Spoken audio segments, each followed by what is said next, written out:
51ನೇ ಕೀರ್ತನೆಯಲ್ಲಿ ನನ್ನನ್ನು ಕರುಣಿಸು, ನನ್ನನ್ನು ಶುದ್ಧೀಕರಿಸು, ನನ್ನನ್ನು ಕಟಾಕ್ಷಿಸು ಎಂದು ದಾವೀದನು ಪ್ರಾರ್ಥನೆ ಮಾಡುವುದನ್ನು ನೋಡ್ತೇವೆ. ಯಾಕೆ ಅವನು ದೇವರೇ ನನ್ನನ್ನು ಕರುಣಿಸು, ನನ್ನನ್ನು ಕಟಾಕ್ಷಿಸು, ನನ್ನನ್ನು ಶುದ್ಧೀಕರಿಸು ಎಂದು ಹೀಗೆ ಪ್ರಾರ್ಥನೆ ಮಾಡಲು ಪ್ರಧಾನ ಕಾರಣ ಏನು ಗೊತ್ತಾ? ದಾವೀದನು ಪಾಪದಲ್ಲಿ ಬಿದ್ದಿದ್ದ.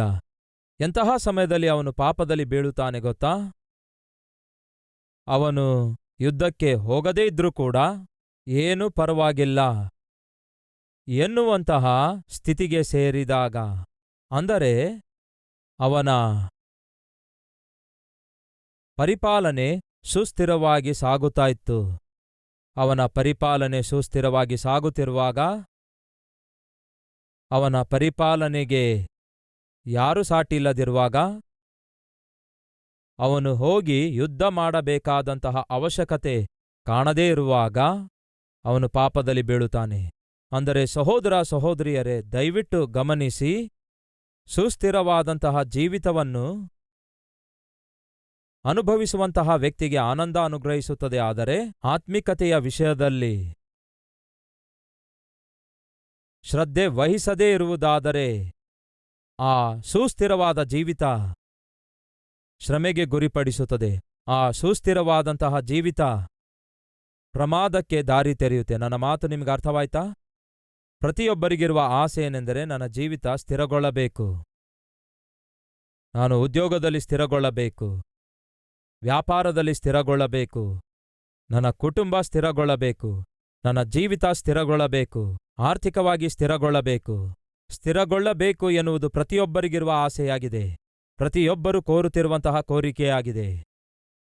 ಆದರೆ ಪ್ರಿಯ ಸಹೋದರ ಸಹೋದರಿಯರೇ, ದಯವಿಟ್ಟು ಗಮನಿಸಿ, ನಾವು ಸ್ಥಿರಗೊಳ್ಳಬೇಕು ಎಂದು ಕೋರಿಕೊಳ್ಳುವುದು ಒಳ್ಳೆಯದೇ. ಆದರೆ ಸ್ಥಿರಗೊಂಡ ನಂತರ ಸಾಧಾರಣವಾಗಿ ಜರುಗುವ ಸಂಗತಿ ಏನೆಂದರೆ, ಒಬ್ಬ ವ್ಯಕ್ತಿ ತನ್ನ ಜೀವಿತದಲ್ಲಿ ಸ್ಥಿರಗೊಂಡಾಗ ಆತ್ಮೀಕತೆಯನ್ನು ಸ್ವಲ್ಪ ಮಟ್ಟಿಗೆ ನಿರ್ಲಕ್ಷ್ಯ ಮಾಡುತ್ತಾನೆ. ಎಲ್ಲರ ವಿಷಯದಲ್ಲಿ ಹಾಗಿಲ್ಲದಿದ್ರೂ ಕೂಡ, ಎಲ್ಲಾ ವಿಷಯದಲ್ಲಿ ಹಾಗಿಲ್ಲದಿದ್ರೂ ಕೂಡ, ಕೆಲವರ ವಿಷಯದಲ್ಲಿ ಕೆಲವೊಂದು ಸಮಯಗಳಲ್ಲಿ ಸ್ಥಿರವಾದ ಜೀವಿತ ಅನೇಕ ಜನರಿಗೆ ದೇವರಿಂದ ದೂರ ಮಾಡಿದೆ. ಒಂದು ಪ್ರಶ್ನೆಯನ್ನು ನಿಮಗೆ ಕೇಳುತ್ತೇನೆ. ನಾವು ಶ್ರಮೆಗಳನ್ನು, ಕಷ್ಟಗಳನ್ನು, ವ್ಯಾಧಿ ಬಾಧೆಗಳನ್ನು, ಆರ್ಥಿಕ ತೊಂದರೆಗಳನ್ನು ಹಾದು ಹೋಗುವಾಗ ನಾವು ದೇವರ ನಿಕಟತೆಯಲ್ಲಿ ಜೀವಿಸುತ್ತೇವೋ, ಇಲ್ಲವೇ ಆಶೀರ್ವಾದಗಳನ್ನು, ಐಶ್ವರ್ಯಗಳನ್ನು, ಅಭಿವೃದ್ಧಿಯನ್ನು, ಅಧಿಕಾರವನ್ನು ನಾವು ಹಾದು ಹೋಗುತ್ತಿರುವಾಗ ದೇವರ ನಿಕಟತೆಯಲ್ಲಿ ಹೆಚ್ಚಾಗಿ ಜೀವಿಸುತ್ತೇವನ್ನುತ್ತೀರಾ? ಏನನ್ನುತ್ತೀರಿ? ಅನುಭವಪೂರ್ವಕ ಉತ್ತರಿಸುವ ಪ್ರಯತ್ನ ಮಾಡಿ. ಯಾವಾಗ ನಾವು ದೇವರ ನಿಕಟತೆಯಲ್ಲಿರ್ತೇವೆ? ಬಹಳವಾಗಿ ಆಶೀರ್ವದಿಸಲ್ಪಟ್ಟಾಗ ಅಂತೀರಾ, ಇಲ್ಲವೇ ಬಹಳ ಕಷ್ಟದಲ್ಲಿರುವಾಗ ಅಂತೀರಾ? ಏನನ್ನುತ್ತೀರಿ ನೀವು? ರೈಟ್, ನೀವೆಲ್ಲರೂ ಕಾಮನ್ ಆನ್ಸರ್ ಕೊಡುವಂಥವರಾಗಿರ್ತೀರಿ. ಎಲ್ಲರೂ ಕಷ್ಟ ಹಾದು ಹೋಗುತ್ತಿರುವಾಗಲೇ ದೇವರ ನಿಕಟತೆಯಲ್ಲಿರ್ತೇವೆಂದು ಹೇಳ್ತಾ ಇದ್ದೀರಿ. ಮತ್ತೆ ಆ ಕಷ್ಟ ತೀರಿ ಹೋದ ನಂತರ ನೀವೇ ಹೇಳ್ತಾ ಇದ್ದೀರಿ ಕಷ್ಟಗಳು ನಮ್ಮನ್ನು ದೇವರ ನಿಕಟತೆಗೆ ಕರೆತರುತ್ತವೆ ಎಂದು. ಒಳ್ಳೆಯದೇ. ಮತ್ತೆ ಆ ಕಷ್ಟಗಳು ಹೊರಟೋದ ನಂತರ ಏನಂತೀರಿ?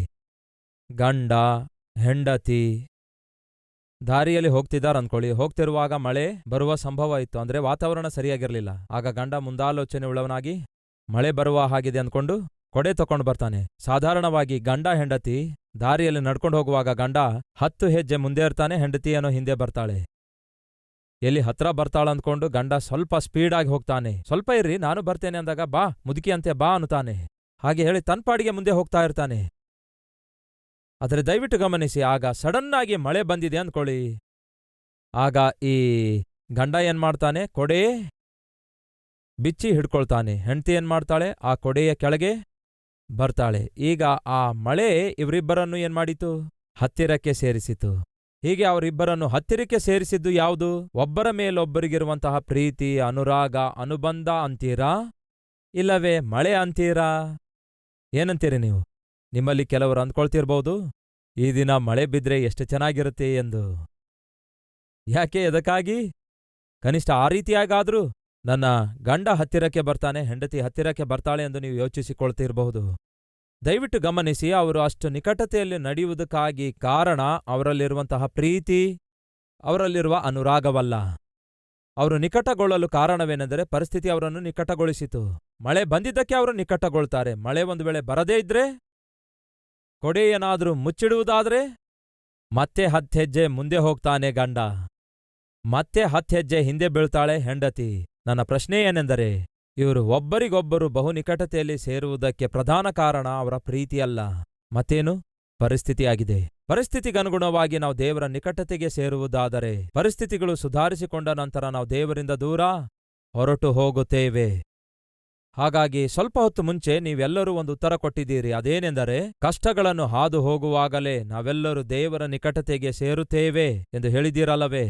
ಅದು ಈಗಿನ ನಮ್ಮ ಆತ್ಮಿಕ ಸ್ಥಿತಿಯಾಗಿದೆ. ಅದು ಒಳ್ಳೆಯದಲ್ಲ ಪ್ರಿಯರೇ.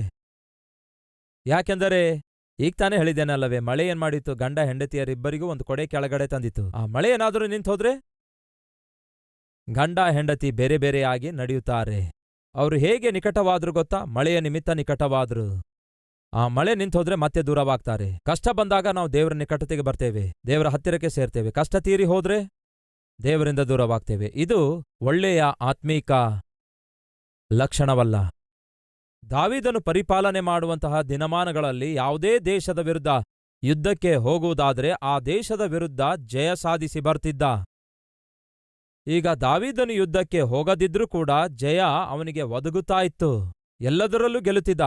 ಶತ್ರು ಎಲ್ಲಿ ನನ್ನನ್ನು ಜಯಿಸುತ್ತಾನೇನೋ, ನನ್ನ ದೇಶವನ್ನು ವಶಪಡಿಸಿಕೊಳ್ಳುತ್ತಾನೇನೋ ಎಂಬ ಯಾವ ಭಯವಿಲ್ಲದಂತಹ ಸ್ಥಿರವಾದಂತಹ ಸ್ಥಿತಿಗೆ ಅವನು ಸೇರುತ್ತಾನೆ. ಹಾಗೆ ಸ್ಥಿರವಾದ ಸ್ಥಿತಿಗೆ ಅವನು ಸೇರಿದಾಗ ಅವನ ಜೀವಿತದಲ್ಲಿ ಘೋರವಾಗಿ ಬಿದ್ದೋಗ್ತಾನೆ. ಅಂದರೆ ಅವನ ಜೀವಿತ ಸ್ಥಿರಗೊಂಡ ನಂತರ, ಅವನ ಪರಿಪಾಲನೆ ಸ್ಥಿರಗೊಂಡ ನಂತರ, ಅವನ ಪರಿಪಾಲನೆಯ ವಿಧಾನ ಸರಳವಾಗಿ ಸಾಗುತ್ತಾ ಇರುವಾಗ, ಮತ್ತೊಮ್ಮೆ ಜ್ಞಾಪಕಗೊಳಿಸುತ್ತೇನೆ ಕೇಳಿ, ಸರಳವಾಗಿ ಸಾಗುವಂತಹ ಜೀವಿತ ವಿಧಾನ ಅಷ್ಟು ಕ್ಷೇಮಕರವಾದ ಜೀವಿತ ಅಲ್ಲವೇ? ಅಲ್ಲ. ಆದರೆ ನಮ್ಮಲ್ಲಿ ಬಹಳ ಜನ ಕೋರಿಕೊಳ್ಳುವುದೇನೆಂದರೆ ಎಲ್ಲವೂ ಸರಳವಾಗಿ ಸಾಗಬೇಕೆಂದು ಬಯಸ್ತಾರೆ. ಜೀವಿತ ಹೇಗಿರಬೇಕಂತೆ? ಸ್ಮೂತ್ ಆಗಿರಬೇಕನ್ನುತ್ತಾರೆ. ಸ್ಮೂತ್ ಆಗಿ ಸಾಗಬೇಕು. ಈ ಕಷ್ಟಗಳು, ಈ ನಷ್ಟಗಳು, ಈ ಇಕ್ಕಟ್ಟು ಬಿಕ್ಕಟ್ಟುಗಳು ಯಾರಿಗೆ ಬೇಕು? ಜೀವಿತ ಸ್ಮೂತ್ ಆಗಿ ಸಾಗುವುದಾದ್ರೆ ಎಷ್ಟೋ ಚೆನ್ನಾಗಿರುತ್ತೆ, ಸರಳವಾಗಿದ್ರೆ ಎಷ್ಟು ಚೆನ್ನಾಗಿರುತ್ತೆ ಅನ್ನುತ್ತಾರೆ. ಸಾಧಾರಣವಾಗಿ ಕೆಲವರು ದೇವರ ಸನ್ನಿಧಿಗೆ ಬಂದು ಹಾಗೆ ಪ್ರಾರ್ಥನೆ ಕೂಡ ಮಾಡ್ತಾರೆ. ದೇವರೇ, ನನ್ನ ಜೀವಿತ ಸರಳವಾಗಿ ಸಾಗುವ ಹಾಗೆ ಸಹಾಯ ಮಾಡು ದೇವರೇ. ಏನಂತೆ? ನನ್ನ ಜೀವಿತ ಸರಳವಾಗಿ ಸಾಗುವ ಹಾಗೆ ಸಹಾಯ ಮಾಡು ದೇವರೇ ಅನ್ನುತ್ತಾರೆ. ದಯವಿಟ್ಟು ಕೇಳಿ, ನನ್ನದೊಂದು ಪ್ರಶ್ನೆಗೆ ಉತ್ತರಿಸುವಂತಹ ಪ್ರಯತ್ನ ಮಾಡಿ.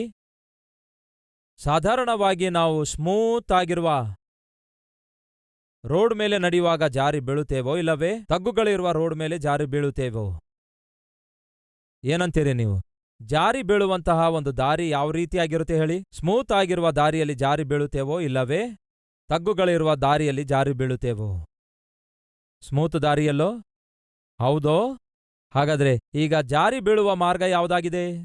ಸ್ಮೂತ್ ಆಗಿ ಸರಳವಾಗಿ ಇರುವಂತಹ ಮಾರ್ಗದಲ್ಲಿ ನಾವು ಸುಲಭವಾಗಿ ಜಾರಿ ಬೀಳ್ತೇವೆ. ಆದರೆ ಅದೇನೋ ನಾವೆಲ್ಲರೂ ಅದೇ ಮಾರ್ಗ ಬೇಕನ್ನುತ್ತೇವೆ. ಎಂಥ ಮಾರ್ಗ ಬೇಕನ್ನುತ್ತೇವೆ? ಸ್ಮೂತ್ ಆಗಿ ಬಯಸ್ತೇವೆ. ಈ ಜೀವಿತ ಸರಳವಾಗಿ ಸಾಗಬೇಕನ್ನುತ್ತೇವೆ. ಈ ಕಷ್ಟಗಳು ಸಹಿಸ್ಲಿಕ್ಕಾಗಲ್ಲ, ಅನಾರೋಗ್ಯ ಸಹಿಸ್ಲಿಕ್ಕಾಗಲ್ಲ, ಈ ಬಾಧೆಗಳು ಸಹಿಸ್ಲಿಕ್ಕಾಗಲ್ಲ. ಏನೋ ಸ್ವಲ್ಪ ಸರಳವಾಗಿ ಜೀವಿತ ಸಾಗುವುದಾದರೆ ಚೆನ್ನಾಗಿರುತ್ತೆ ಎಂದು ಆಸೆ ಪಡ್ತೇವೆ. ಆದರೆ ವಾಸ್ತವದಲ್ಲಿ ಅದು ಕ್ಷೇಮಕರವಾದ ಮಾರ್ಗ ಆಗಿದೆಯಾ ಎಂದು ಕೇಳ್ತಿದ್ದೇನೆ. ಎಂಥ ಸ್ಥಳದಲ್ಲಿ ಭಯಂಕರವಾದ ಆಕ್ಸಿಡೆಂಟ್ ಆಗಿ ಪ್ರಾಣಗಳು ಹೋಗ್ತಿವೆ? ತಗ್ಗುಗಳಿರುವಂತಹ ದಾರಿಯಲ್ಲಿ ಆಕ್ಸಿಡೆಂಟ್ಗಳು ಹೆಚ್ಚಾಗುತ್ತವೆಯೋ, ಇಲ್ಲವೇ ಬಹಳ ವಿಶಾಲವಾಗಿಯೂ ಬಹಳ ಸ್ಮೂತ್ ಆಗಿಯೂ ಇರುವಂತಹ ಎಕ್ಸ್ಪ್ರೆಸ್ ಹೈವೇಯ ಮೇಲೆ ಆಕ್ಸಿಡೆಂಟ್ಗಳು ಹೆಚ್ಚಾಗ್ತಿವೆಯೋ ಹೇಳ್ರಿ? ಪ್ರತಿದಿನ ನ್ಯೂಸ್ ಪೇಪರಲ್ಲಿ ಓದುತ್ತಾ ಇರ್ತೇವೆ, ORR ಔಟರ್ ರಿಂಗ್ ರೋಡ್ ಮೇಲೆ ಇಂಥ ಸ್ಥಳದಲ್ಲಿ ಆಕ್ಸಿಡೆಂಟ್ ಆಯಿತು, ಆ ಸ್ಥಳದಲ್ಲಿ ಆಕ್ಸಿಡೆಂಟ್ ಆಯಿತು, ಈ ಸ್ಥಳದಲ್ಲಿ ಆಕ್ಸಿಡೆಂಟ್ ಆಯಿತೆಂದು. ಕಾರಣವೇನು? ಅದು ವಿಶಾಲವಾದ ದಾರಿಯಾಗಿರುತ್ತೆ. ಅದೇ ಸಮಯದಲ್ಲಿ ಅಲ್ಲಿ ಯಾವ ಸ್ಪೀಡ್ ಬ್ರೇಕರ್ ಇರೋದಿಲ್ಲ. ORR ರೋಡಲ್ಲಿ ಸಾಧಾರಣವಾಗಿ ಸ್ಪೀಡ್ ಬ್ರೇಕರ್ ಇರುವುದಿಲ್ಲ. ಅದಕ್ಕಾಗಿಯೇ ಅದು ಸ್ಮೂತ್ ಆಗಿರುತ್ತದೆ, ವಿಶಾಲವಾಗಿರುತ್ತದೆ. ಹಾಗಾಗಿ ಅದು ಪ್ರಮಾದಕರವಾದ ಮಾರ್ಗ ಆಗಿರುತ್ತೆ. ತಗ್ಗಾದ ರೋಡ್ ಇರುವುದಾದರೆ ನೀವು ಬಹಳ ಜಾಗ್ರತೆಯಿಂದ ಓಡಿಸ್ತೀರಿ. ಬೈಕ್ ಮೇಲೆ ಹೋಗುವಾಗ ಜಾಗ್ರತೆಯಿಂದ ಓಡಿಸ್ತೀರಿ, ಕಾರ್ನಲ್ಲಿ ಹೋಗುವಾಗ ಜಾಗ್ರತೆಯಿಂದ ಓಡಿಸ್ತೀರಿ. ಅಲ್ಲಿ ಆಕ್ಸಿಡೆಂಟ್ ಆಗಲ್ಲ. ಯಾವಾಗ ಆಕ್ಸಿಡೆಂಟ್ ಆಗ್ತವೆ ಗೊತ್ತಾ? ಮಾರ್ಗ ಸರಳವಾಗಿ ಸ್ಮೂತ್ ಆಗಿ ಇರುವಾಗ, ವಿಶಾಲವಾಗಿರುವಾಗ. ಸಹೋದರ ಸಹೋದರಿಯರೇ, ಬಹಳ ಜನರಿಗಿರುವ ಆಸೆ ಏನೆಂದ್ರೆ, ನನ್ನ ಜೀವಿತ ಸ್ಮೂತ್ ಆಗಿದ್ರೆ ಎಷ್ಟು ಚೆನ್ನಾಗಿರುತ್ತೆ, ಸರಳವಾಗಿದ್ರೆ ಎಷ್ಟು ಚೆನ್ನಾಗಿರುತ್ತೆ, ನನ್ನ ಜೀವಿತ ಸ್ಥಿರಗೊಂಡ್ರೆ ಎಷ್ಟು ಚೆನ್ನಾಗಿರುತ್ತೆ ಎಂದು ಬಯಸ್ತಾರೆ. ಈ ದಿನ ನನ್ನ ಜೀವಿತ ಇನ್ನೂ ಸ್ಥಿರಗೊಂಡಿಲ್ಲ, ಇನ್ನೂ ಬಹಳಷ್ಟು ಕಷ್ಟಗಳಿವೆ, ಇನ್ನೂ ಬಾಧೆಗಳಿವೆ, ಇನ್ನೂ ವೇದನೆಗಳಿವೆ, ಇನ್ನೂ ಬಹಳಷ್ಟು ವ್ಯಾಧಿಗಳಿವೆ. ಇವೆಲ್ಲ ತೀರಿ ಹೋದ್ರೆ ಎಷ್ಟು ಚೆನ್ನಾಗಿರುತ್ತೆ ಎಂದು ನಾವು ಅಂದುಕೊಳ್ತೇವೆ. ಆದರೆ ವಾಸ್ತವದಲ್ಲಿ ತೀರಿ ಹೋದ್ರೆ ಚೆನ್ನಾಗಿರುತ್ತೆ ಅಂತೀರಾ? ನೀವೇ ಹೇಳಿ. ವಾಸ್ತವದಲ್ಲಿ ಎಲ್ಲಾ ಕಷ್ಟ ತೀರಿ ಹೋಗುವಾಗ ಚೆನ್ನಾಗಿರೋದಿಲ್ಲ. ಏನ್ ಚೆನ್ನಾಗಿರೋದಿಲ್ಲ? ನಮ್ಮ ಆತ್ಮಿಕತೆ ಚೆನ್ನಾಗಿರೋದಿಲ್ಲ. 2ನೇ ಪೂರ್ವಕಾಲ ವೃತ್ತಾಂತ 26ನೇ ಅಧ್ಯಾಯ 3-4ನೇ ವಚನ. ಉಜ್ಜೀಯನು ಪಟ್ಟಕ್ಕೆ ಬಂದಾಗ 16 ವರ್ಷದವನಾಗಿದ್ದನು. ಅವನು ಯೆರೂಸಲೇಮಿನಲ್ಲಿ 52 ವರ್ಷ ಆಳಿದನು. ಯೆರೂಸಲೇಮಿನವಳಾದ ಏಕೊಲ್ಯ ಎಂಬಾಕೆ ಅವನ ತಾಯಿಯಾಗಿದ್ದಳು. ಅವನು ತನ್ನ ತಂದೆಯಾದ ಅಮಾಚ್ಯನು ನಡೆದುಕೊಂಡಂತೆ ಯೆಹೋವನ ದೃಷ್ಟಿಯಲ್ಲಿ ಯಥಾರ್ಥನಾಗಿ ನಡೆದುಕೊಂಡನು. ಫ್ರೆಂಡ್ಸ್, 16 ವರ್ಷದ ವಯಸ್ಸಿನಲ್ಲಿ ಇವನು ಆಳ್ವಿಕೆ ಆರಂಭಿಸುತ್ತಾನಂತೆ. ಬಹಳ ಕಾಲ ಇವನು ಆಳ್ವಿಕೆ ಮಾಡುತ್ತಾನಂತೆ. ದಾವೀದನು 40 ವರ್ಷ ಮಾತ್ರ ಆಳ್ವಿಕೆ ಮಾಡುತ್ತಾನೆ, ಆದರೆ ಉಜ್ಜೀಯ 52 ವರ್ಷಗಳವರೆಗೂ ಆಳ್ವಿಕೆ ಮಾಡುತ್ತಾನೆ. ಹಾಗೆಯೇ ಮನಸ್ಸೆ 55 ವರ್ಷಗಳವರೆಗೂ ಆಳ್ವಿಕೆ ಮಾಡುತ್ತಾನೆ. ಕೇವಲ 40 ವರ್ಷ ಮಾತ್ರ ಆಳ್ವಿಕೆ ಮಾಡಿ ಆನಂತರ ಪದವಿ ಸಿಂಹಾಸನ 2 ಬಿಟ್ಟು ಬಿಡಬೇಕೆಂಬ ನಿಯಮ ಏನು ಬೈಬಲ್ನಲ್ಲಿಲ್ಲ. ಸೊ ಉಜ್ಜೀಯ 52 ವರ್ಷಗಳವರೆಗೂ ಆಳ್ವಿಕೆ ಮಾಡುತ್ತಾನೆ. ಬೈಬಲ್ ಹೇಳುತ್ತದೆ ಉಜ್ಜೀಯ ಅಂದರೆ ಅವನು ಆಳ್ವಿಕೆ ಮಾಡುವಾಗ ಅವನ ವಯಸ್ಸು 16 ವರ್ಷವಾಗಿತ್ತು. ಅವನು ಯಥಾರ್ಥವಾಗಿ ಜೀವಿಸಿದನು. ಚೆನ್ನಾಗಿದೆ, ಒಳ್ಳೆ ಮಾತು. ಅವನ ತಂದೆಯ ಪ್ರಕಾರ ಅಂದರೆ ತಂದೆ ಯಥಾರ್ಥವಾಗಿ ಜೀವಿಸಿದ, ಇವನು ಕೂಡ ಯಥಾರ್ಥವಾಗಿ ಜೀವಿಸಿದ. ತಂದೆ ಎಂದರೆ ತಾಯಿ ಎಂದರೆ. ಈ ಮಾತು ನಮ್ಮ ಕುರಿತು ಹೇಳುವುದಾದ್ರೆ ಎಷ್ಟು ಚೆನ್ನಾಗಿರುತ್ತೆ. ನಾಳಿನ ದಿನ ನಿಮ್ಮ ಕುರಿತಾಗಿ ಈ ಮಾತು ಹೇಳುವುದಾದ್ರೆ ಎಷ್ಟು ಚೆನ್ನಾಗಿರುತ್ತೆ. ಏನೆಂದು ನಿಮ್ಮ ಮಗನಿಗೆ ನೋಡಿ ಜನರು ಹೇಳಬೇಕು, ಇವನ ತಂದೆ ಎಷ್ಟು ಯಥಾರ್ಥನಾಗಿದ್ದನೋ ಇವನು ಕೂಡ ಅಷ್ಟೇ ಯಥಾರ್ಥವಾಗಿದ್ದಾನೆ. ಈ ಮಗನ ಬುದ್ಧಿ ತಂದೆ ಬುದ್ಧಿ ಒಂದೇ ರೀತಿಯಾಗಿದೆ ಎಂದು ಹೇಳಬೇಕು. ಇವನ ತಂದೆ ಬಹಳ ಒಳ್ಳೆಯವನಾಗಿದ್ದ, ತಂದೆಗೆ ತಕ್ಕ ಮಗನಂತೆ ನಡ್ಕೊಳ್ತಿದ್ದಾನೆಂದು ಹೇಳಬೇಕು. ತಮ್ಮ ತಂಗಿಯದೇರೆ ಕೇಳ್ತಿದ್ದೀರಾ? ತಂದೆ ತಾಯಿಗಳೇ ಕೇಳ್ತಾ ಇದ್ದೀರಾ? ನಾಳಿನ ದಿನ ನಮ್ಮ ಮಕ್ಕಳನ್ನು ಯಾರಾದರೂ ನೋಡುವಾಗ ಇಗೋ ಈ ರೀತಿಯಾಗಿ ಹೇಳಬೇಕು. ಏನೆಂದು? ಇವನ ತಂದೆ ನೀತಿವಂತನಾಗಿದ್ದ, ಮಗನು ಕೂಡ ನೀತಿಯಿಂದ ಜೀವಿಸ್ತಿದ್ದಾನೆ, ತಂದೆಗೆ ತಕ್ಕ ಮಗನಾಗಿದ್ದಾನೆ. ತಾಯಿ ಜ್ಞಾನವುಳ್ಳವಳಾಗಿ ತನ್ನ ಕುಟುಂಬವನ್ನು ಕಟ್ಟಿಕೊಳ್ತಾ ಇದ್ದಳು. ಮಗಳು ಕೂಡ ಹಾಗೆ ಇದ್ದಾಳೆ. ಎಷ್ಟು ಪ್ರಶಾಂತವಾಗಿ ಜೀವಿಸ್ತಿದ್ದಾಳೆ, ಎಷ್ಟು ಚೆನ್ನಾಗಿ ನೆಮ್ಮದಿಯಿಂದ ಜೀವಿಸ್ತಾ ಇದ್ದಾಳೆ ಎಂದು ಜನರು ಹೇಳುವುದು ದೊಡ್ಡ ಆಶೀರ್ವಾದಕರವಾಗಿರುತ್ತೆ. ನಾಳಿನ ದಿನ ಮಕ್ಕಳು ನಮ್ಮನ್ನು ಮಾಡೆಲ್ ಆಗಿ ತೆಗೆದುಕೊಳ್ಳುವಂಥವರಾಗಿದ್ದಾರೆ. ಹಾಗಾಗಿ ಯೋಹಾನ ಸುವಾರ್ತೆಯಲ್ಲಿ ನಾವು ನೋಡುತ್ತೇವೆ, ತಂದೆ ಏನನ್ನು ಮಾಡುವುದನ್ನು ಮಗನು ನೋಡುತ್ತಾನೋ ಅದನ್ನೇ ಮಗನು ಕೂಡ ಮಾಡುತ್ತಾನೆ. ಹಾಗೆ ತಾಯಿಯಂದಿರು ಕೂಡ ತಾಯಿ ಏನನ್ನು ಮಾಡುವುದನ್ನು ಮಗಳು ನೋಡುತ್ತಾಳೋ ನಾಳಿನ ದಿನ ಮಗಳು ಕೂಡ ಅದನ್ನೇ ಮಾಡ್ತಾಳೆ. ಹಾಗಾಗಿ ನಾಳಿನ ದಿನ ನಿಮ್ಮ ಮಕ್ಕಳು ಹೇಗಿರಬೇಕೆಂದು ಆಶಿಸುತ್ತಾ ಇದ್ದೀರೋ ಇಂದಿನಿಂದಲೇ ಹಾಗೆ ಇರುವ ಪ್ರಯತ್ನ ಮಾಡಿ. ನಿಮ್ಮ ಮಕ್ಕಳು ಆತ್ಮಿಕವಾಗಿರಬೇಕೆಂದು ಆಶಿಸುತ್ತಾ ಇದ್ದೀರಾ? ಹಾಗಾದರೆ ನೀವು ಆತ್ಮಿಕರಾಗಿ ಜೀವಿಸಿ. ನಿಮ್ಮ ಮಕ್ಕಳು ಯಥಾರ್ಥವಾಗಿರಬೇಕೆಂದು ಆಶಿಸುತ್ತಾ ಇದ್ದೀರಾ? ಹಾಗಾದರೆ ನೀವು ಯಥಾರ್ಥರಾಗಿ ಜೀವಿಸಬೇಕು. ನಿಮ್ಮ ಮಕ್ಕಳು ಕಷ್ಟಪಡುವವರಾಗಿರಬೇಕೆಂದು ಆಶಿಸುತ್ತಾ ಇದ್ದೀರಾ? ಹಾಗಾದರೆ ನೀವು ಕಷ್ಟಪಡುವುದನ್ನು ಕಲಿಸಬೇಕು. ನೀವು ಕಷ್ಟಪಡಬೇಕು, ಕಷ್ಟಪಡುವುದನ್ನು ಕಲಿಸಬೇಕು. ನಿಮ್ಮ ಮಕ್ಕಳು ಆತ್ಮೀಕರಾಗಿ ಇಲ್ಲವೇ ಪ್ರಾರ್ಥನೆ ಮಾಡುವವರಾಗಿ, ವಾಕ್ಯ ಪ್ರೀತಿಸುವವರಾಗಿ ಇಲ್ಲವೇ ಕರ್ತನ ಸನ್ನಿಧಿಯಲ್ಲಿ ಸೇವೆ ಮಾಡುವವರಾಗಿರಬೇಕೆಂದು ಆಶಿಸುತ್ತಾ ಇದ್ದೀರಾ? ಹಾಗಾದರೆ ಮೊದಲು ನೀವು ಪ್ರಾರ್ಥಿಸುವವರಾಗಿ ಜೀವಿಸಬೇಕು, ವಾಕ್ಯವನ್ನು ಧ್ಯಾನಿಸುವವರಾಗಿ ಜೀವಿಸಬೇಕು, ಸಭಾ ಸೇವೆಯಲ್ಲಿ ಪಾಲ್ಗೊಳ್ಳುವವರಾಗಿ ಜೀವಿಸುವಂಥವರಾಗಿರಬೇಕು. ನಿಮ್ಮ ಮಕ್ಕಳು ಎಲ್ಲಾ ವಿಧಾನದಲ್ಲಿ ದೇವರಿಗೆ ಮಹಿಮೆ ಪಡಿಸುವವರಾಗಿ ಜೀವಿಸಬೇಕೆಂದು ಆಶಿಸುತ್ತಾ ಇದ್ದೀರಾ? ಹಾಗಾದರೆ ಈ ದಿನ ನೀವು ಹಾಗೇ ಜೀವಿಸಬೇಕು. ಬೈಬಲ್ನಲ್ಲಿ ನಾವು ನೋಡ್ತೇವೆ, ಉಜ್ಜೀಯ ತನ್ನ ತಂದೆಯಾದ ಅಮಾಚ್ಯನು ನಡೆದುಕೊಂಡ ಪ್ರಕಾರವೇ ಯೆಹೋವನ ದೃಷ್ಟಿಯಲ್ಲಿ ಯಥಾರ್ಥನಾಗಿ ನಡೆದುಕೊಂಡನು. ಅವನ ತಂದೆಯಂತೆ ಎಲ್ಲಾ ವಿಷಯಗಳಲ್ಲಿ ಯಥಾರ್ಥನಾಗಿ ನಡೆದುಕೊಂಡನಂತೆ. ಹಾಗಾಗಿ ಉಜ್ಜೀಯನು ಕೂಡ ಹಾಗೆ ನಡೆದುಕೊಂಡ. ಅದ್ಭುತವಾದ ಆತ್ಮಿಕತೆ, ಚೆನ್ನಾಗಿದೆ. ಆನಂತರ 5ನೇ ವಚನ ನೋಡಿ. ದೇವಭಕ್ತಿಯನ್ನು ಬೋಧಿಸುತ್ತಿದ್ದ ಜಕರನ ಜೀವಮಾನದಲ್ಲಿ ಅವನು ದೇವರನ್ನು ಅವಲಂಬಿಸಿಕೊಂಡಿದ್ದನು. ಏನ್ಮಾಡಿದನಂತೆ ರಾಜನು ಏನ್ಮಾಡಿದನಂತೆ? ದೇವರನ್ನು ಆಶ್ರಯಿಸಿದನಂತೆ. ದೇವರ ಸನ್ನಿಧಿಗೆ ಸೇರಿದ. ಅವನ ಪರಿಪಾಲನೆಯಲ್ಲಿ ಯಾವುದೇ ಹೋರಾಟ ಬಂದರೂ ಕೂಡ, ಅವನ ಪರಿಪಾಲನೆಯಲ್ಲಿ ಯಾವುದೇ ಸಮಸ್ಯೆ ಬಂದರೂ ಕೂಡ, ಅವನ ಪರಿಪಾಲನೆಯಲ್ಲಿ ಯಾವುದೇ ಭಯ ಬಂದರೂ ಕೂಡ ಅವನು ನೇರವಾಗಿ ದೇವರ ಬಳಿಗೆ ಹೋಗ್ತಾ ಇದ್ದನಂತೆ. ಯಾರು? ಒಂದು ದೇಶ ಪರಿಪಾಲಿಸುವ ರಾಜನು. ಸಹೋದರ ಸಹೋದರಿಯರೇ, ನಮ್ಮ ಜೀವಿತದಲ್ಲಿ ನಮಗೆ ಯಾವುದೇ ಕಷ್ಟ ಬಂದರೂ, ಯಾವುದೇ ಬಾಧೆ ಬಂದರೂ, ಯಾವುದೇ ಒತ್ತಡ ಬಂದರೂ, ಯಾವುದೇ ಸಮಸ್ಯೆ ಬಂದರೂ ತಕ್ಷಣವೇ ನಾವು ದೇವರ ಬಳಿಗೆ ಓಡಿ ಹೋಗುವುದಾದರೆ ಎಷ್ಟು ಚೆನ್ನಾಗಿರುತ್ತೆ. ನಿಮಗಿರುವ ಕಷ್ಟ, ನಿಮಗಿರುವ ಬಾಧೆ ಕಣ್ಣೀರಿನಿಂದ ದೇವರೊಂದಿಗೆ ಹಂಚಿಕೊಂಡು ಎಷ್ಟು ಕಾಲವಾಯಿತು? ನಾವು ದೇವರನ್ನು ಆಶ್ರಯಿಸುವುದಾದರೆ ಏನಾಗುತ್ತೆ? ನಾವು ದೇವರ ಸನ್ನಿಧಿಗೆ ಹೋಗಿ ಮೊಳಕಾಲು ಊರಿದ್ರೆ ಏನಾಗುತ್ತೆ? ನಮಗಿರುವ ಬಾಧೆಯನ್ನೆಲ್ಲ, ನಮಗಿರುವ ಭಾರವನ್ನೆಲ್ಲ ದೇವರೊಂದಿಗೆ ಹಂಚಿಕೊಂಡ್ರೆ ಏನಾಗುತ್ತೆ ಎಂದು ಬೈಬಲ್ನಲ್ಲಿ ಇದೆ ಪ್ರಿಯರೇ. ನೋಡೋಣ ಬನ್ನಿ. ಉಜ್ಜೀಯ ಒಬ್ಬ ರಾಜನಾದಾಗ್ಯೂ ಕೂಡ ಅವನು ಏನ್ಮಾಡಿದನಂತೆ? ದೇವಭಕ್ತಿಯನ್ನು ಬೋಧಿಸುತ್ತಿದ್ದ ಜಕರ್ಯನ ಜೀವಮಾನದಲ್ಲಿ ಅವನು ದೇವರನ್ನೂ ಏನ್ಮಾಡಿದನಂತೆ? ಅವಲಂಬಿಸಿಕೊಂಡಿದ್ದನು. ಹೀಗೆ ಅವನು ದೇವರನ್ನು ಅವಲಂಬಿಸಿದ್ದ ಕಾಲದಲ್ಲೆಲ್ಲ ದೇವರಾದ ಯೆಹೋವನು ಅವನನ್ನು ಅಭಿವೃದ್ಧಿಗೇ ತಂದನು. ಎಷ್ಟು ಚೆನ್ನಾಗಿದೆ ನೋಡಿ. ದೇವರನ್ನು ಆಶ್ರಯಿಸುವುದಾದರೆ, ದೇವರ ಮೇಲೆ ಆಧಾರಗೊಳ್ಳುವುದಾದರೆ, ದೇವರನ್ನು ಬೇಡಿಕೊಳ್ಳುವುದಾದರೆ, ಪ್ರತಿಯೊಂದು ವಿಷಯದಲ್ಲಿ ದೇವರು ಉಜ್ಜೀಯನಿಗೆ ಏನ್ ಕೊಡುತ್ತಾರೆ? ಆಶೀರ್ವಾದ ಕೊಡ್ತಾರೆ, ಅಭಿವೃದ್ಧಿಯಾಗುವಂತೆ ಮಾಡ್ತಾರೆ. ಸಹೋದರ ಸಹೋದರಿಯರೇ, ಅಭಿವೃದ್ಧಿಯಾಗಲು ಆಶಿಸುತ್ತಾ ಇದ್ದೀರಾ? ಹಾಗಾದರೆ ಮನುಷ್ಯರನ್ನಲ್ಲ ನೀವು ಆಶ್ರಯಿಸಬೇಕಾದದ್ದು, ಬಂಧುಗಳನ್ನಲ್ಲ ನೀವು ಆಶ್ರಯಿಸಬೇಕಾದದ್ದು, ಸ್ನೇಹಿತರನ್ನಲ್ಲ ನೀವು ಆಶ್ರಯಿಸಬೇಕಾದದ್ದು. ನೀವು ನಿಮ್ಮ ಕೈ ಚಾಚಬೇಕಾದದ್ದು ಅವರ ಮುಂದೆ ಅಲ್ಲ. ಹಾಗಾದರೆ ಯಾರ ಕಡೆ ನೀವು ಕೈ ಚಾಚಬೇಕು ಗೊತ್ತಾ? ನಿಮ್ಮನ್ನು ಪ್ರಾಣ ಕೊಡುವಷ್ಟು ಪ್ರೀತಿಸುವಂತಹ ದೇವರ ಕಡೆಗೆ ನಿಮ್ಮ ಕೈ ಚಾಚಬೇಕು. ಎಷ್ಟು ಚೆನ್ನಾಗಿದೆ ನೋಡಿ. ಉಜ್ಜೀಯ ದೇವರನ್ನು ಆಶ್ರಯಿಸಿದ ಕಾಲದಲ್ಲೆಲ್ಲ, ಎಷ್ಟು ಕಾಲದವರೆಗೂ ಅವನು ದೇವರ ಮೇಲೆ ಆಧಾರಗೊಂಡಿದ್ದನು, ಅಷ್ಟು ಕಾಲವೆಲ್ಲ ಅವನು ಅಭಿವೃದ್ಧಿಯಾದನು ಎಂದು ಬೈಬಲ್ನಲ್ಲಿದೆ. ಈಗ 15-16ನೇ ವಚನ ನೋಡಿ. ಇದಲ್ಲದೆ ಅವನು ಬಾಣಗಳನ್ನು ಕಲ್ಲುಗಳನ್ನು ಎಸೆಯುವುದಕ್ಕಾಗಿ ಜಾಣರ ಕಲ್ಪನೆಯ ಮೇರೆಗೆ ಯಂತ್ರಗಳನ್ನು ಮಾಡಿಸಿ ಅವುಗಳನ್ನು ಯೆರೂಸಲೇಮಿನಲ್ಲಿ ಬುರುಜುಗಳ ಮೇಲೆಯೂ ಆಳುವೇರಿಗಳ ಮೇಲೆಯೂ ಇಡಿಸಿದನು. ಅವನು ಸ್ಥಿರಗೊಳ್ಳುವವರೆಗೂ ದೇವರ ಆಶ್ಚರ್ಯವಾದ ಸಹಾಯವನ್ನು ಹೊಂದಿದನು. ಹಾಗಾಗಿ ಅವನ ಕೀರ್ತಿಯು ದೂರದವರೆಗೂ ಹಬ್ಬಿತು. ಆಶ್ಚರ್ಯಕರವಾದಂತಹ ಸಹಾಯವನ್ನು ಉಜ್ಜೀಯ ತನ್ನ ಜೀವಿತದಲ್ಲಿ ಕಾಣ್ತಾನೆ. ಯಾರು ಆ ಆಶ್ಚರ್ಯಕರವಾದ ಸಹಾಯ ಮಾಡ್ತಾರೆ ಹೇಳಿ?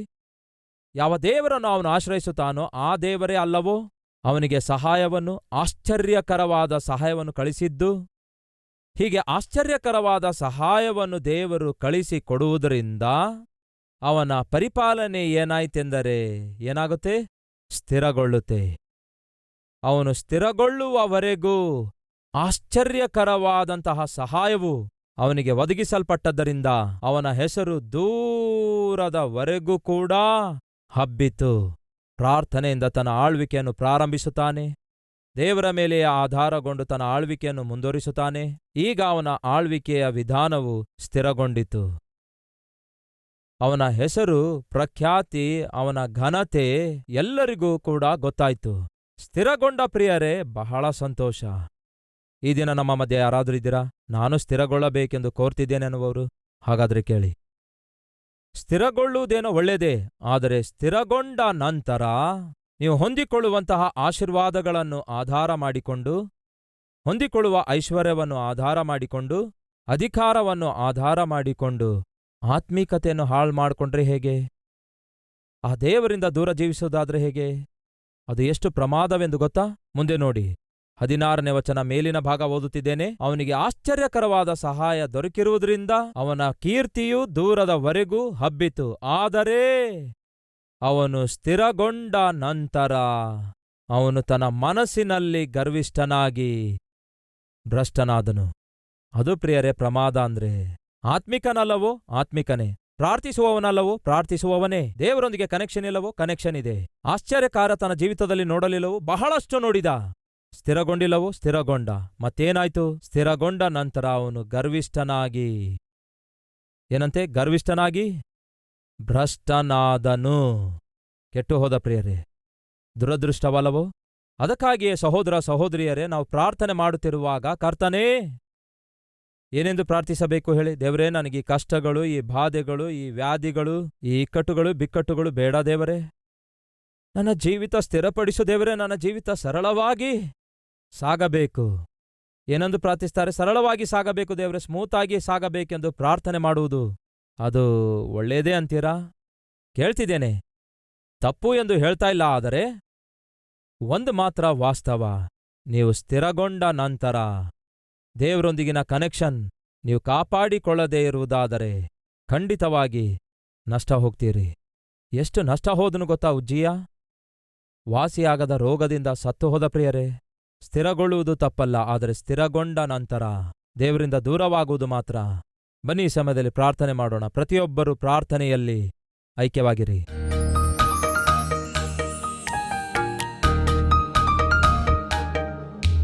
ಪರಿಶುದ್ಧನಾದ ಪ್ರೀತಿಯುಳ್ಳ ತಂದೆಯೇ, ದೇವರೇ, ಸ್ಥಿರವಾದ ಜೀವಿತ ಕೋರಿಕೊಳ್ತಿದ್ದಾರೆ, ಒಳ್ಳೆಯದೇ.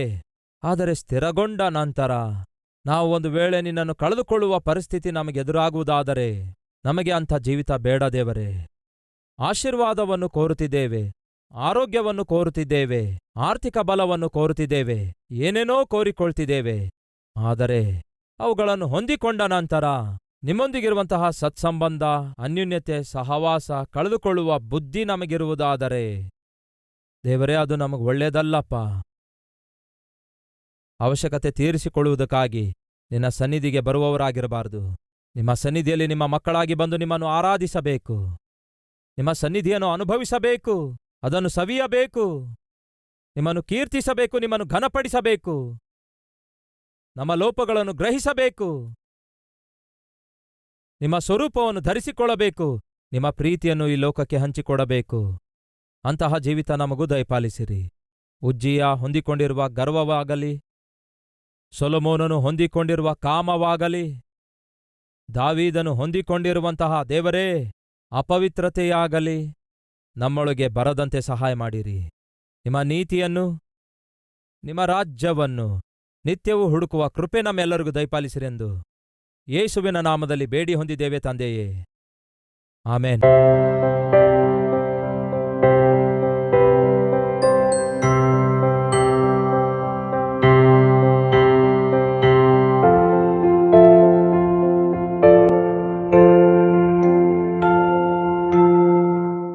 ನಮ್ಮ ವಿಳಾಸ Calvary, post box number 30, Kukatpally, Hyderabad 72.